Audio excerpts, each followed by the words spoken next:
In past, architecture and technology evolved in search of comfort, leisure, and control over environment.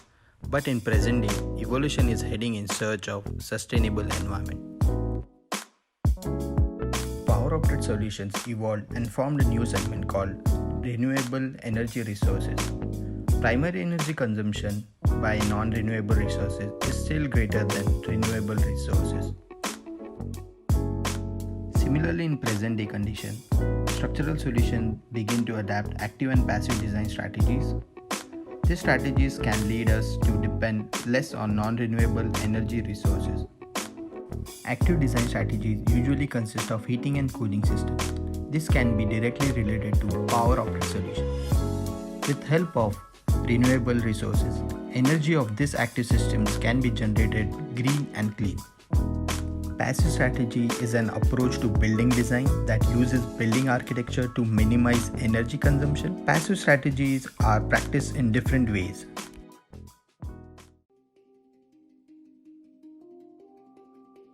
Doshi's previous work experience with Corbusier and Kahn have helped him to succeed in creating architecture for people and sustainable environment. His passive strategies are totally based on ideas of space, form, light, ventilation, structure, and interrelation of culture and architecture.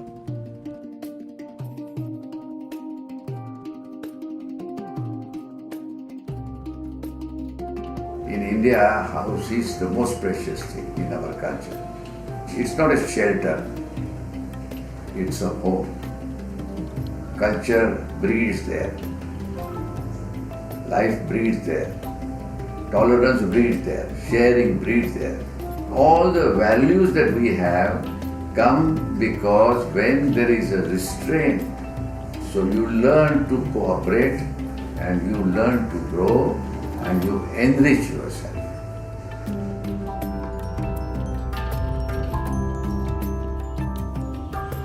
The most important thing that I learned in our house in India was transformation of the space, which otherwise is used for something. But suddenly it becomes a sacred place or a precious place. So that is all the nuances of life. And I think that has influenced my work in terms of the notion of form, structure, and theory.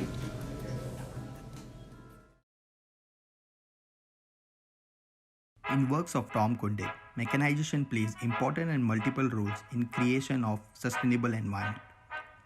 Mechanized components can be used for natural light ventilation and connecting inside with outside.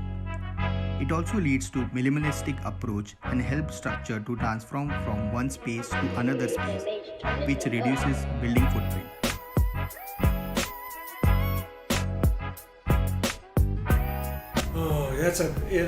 Your questions are so great because technology obviously has changed the way we do architecture, and it will continue to change how we do architecture. I think, but there's still some fundamentals that remain the same. We're still human beings, we're still of a certain scale, of a certain size, and a certain sort of need, and how we flow. And regardless if it's a huge building or a very small building, it's still the same. You still have the same spaceship in a way that moves around this place. So there's a lot of fundamentals that will remain true. The fundamental that I believe, and I hope this isn't an old guy saying that this is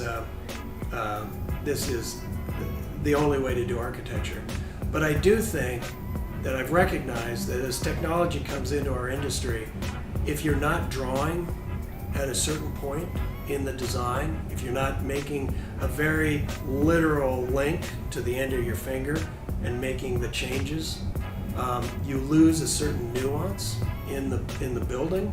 And I can't tell you what it is. I can just tell you that sometimes I see when a building is drawn, at some point at the beginning, it actually becomes a better building ultimately. At some point it goes into this digital world, of course.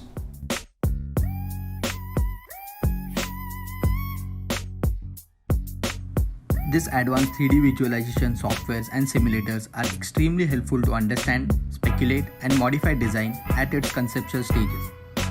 These softwares develop real-time renders for natural daylight, understand solar heat gain, and wind flow analysis. Apart from energy simulations, these building information modeling softwares also analyze the limits and failure of structures. This could benefit any unorthodox structural solution.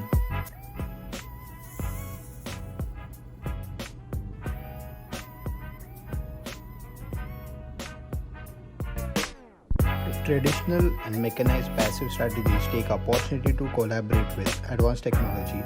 Future buildings could create more realistic and calculative sustainable buildings, which will be coexisting with its culture.